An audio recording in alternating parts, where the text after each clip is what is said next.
एक समय की बात है। हेमवन नाम का एक विशाल जंगल था। उस जंगल में तरह तरह के जानवर रहते थे। उसी जंगल में एक सियार रहता था। नाम था चतुरसेन। वो बहुत चालाक था, लेकिन उतना ही स्वार्थी और धोखेबाज भी। कई दिनों से उसे ढंग का भोजन नहीं मिला था, इसलिए वो किसी आसान शिकार की तलाश में घूम रहा था। एक दिन वो नदी के पास बैठा सोच ही रहा था कि तभी दूर से एक मजबूत बैल आता दिखाई दिया। उसका नाम था बलराम।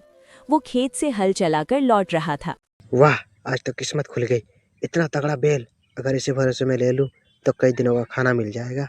सियार ने तुरंत अपने चेहरे पर मिठास लाई और बैल के पास पहुंचा। अरे बलराम भाई, राम राम। कितने दिनों बाद दर्शन हुए। राम राम। पर तुम मुझे इतना अपनापन क्यों दिखा रहे हो? जंगल में तुम्हारे चाले मशहूर हैं। अरे वो सब पुरानी बातें हैं, अब मैं बदल गया हूँ। अब मुझे सच्ची दोस्ती चाहिए। बलराम सीधा साधा था, लेकिन मूर्ख नहीं। उसने सोचा, पहले देख लेते हैं। ठीक है, दोस्ती निभानी है तो ईमानदारी से निभाना। इसके बाद दोनों साथ घूमने लगे, कभी जंगल की पगडंडियों पर, कभी तालाब के किनारे। पर जहां बलराम दोस्ती को सच मान रहा था, वहीं चतुरसेन मन ही मन मौका ढूंढ रहा था। एक दिन सियार ने नई चाल चली। बलराम भाई, पहाड़ी के पीछे हरी भरी घास का मैदान है, वहाँ चले। बहुत स्वादिष्ट घास है। चलो, लेकिन रास्ता तुम दिखाओ। सियार बैल को एक तंग रास्ते की ओर ले गया, जहां दलदल था। अरे चतुरसेन, पहले तुम चलो, मैं पीछे से आता हूँ। जैसे ही सियार आगे बढ़ा, वह खुद दलदल में फंस गया।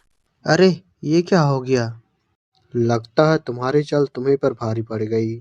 किसी तरह सियार बाहर निकला, लेकिन अपमान से उसका सिर झुक गया। कुछ दिन बाद जंगल में पंचायत लगी। शेर राजा ने पूछा। जंगल में सबसे भरोसेमंद जानवर कौन है? तभी सियार उठ खड़ा हुआ।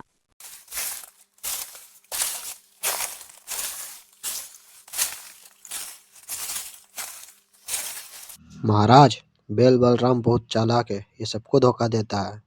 बलराम, तुम्हारा क्या कहना है?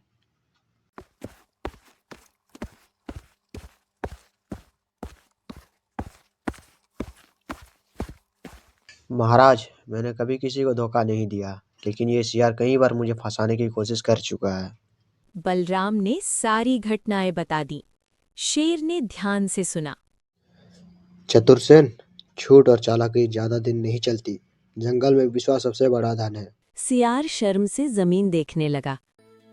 कुछ समय बाद सियार सच में बदल गया। अब वो दूसरों की मदद करने लगा।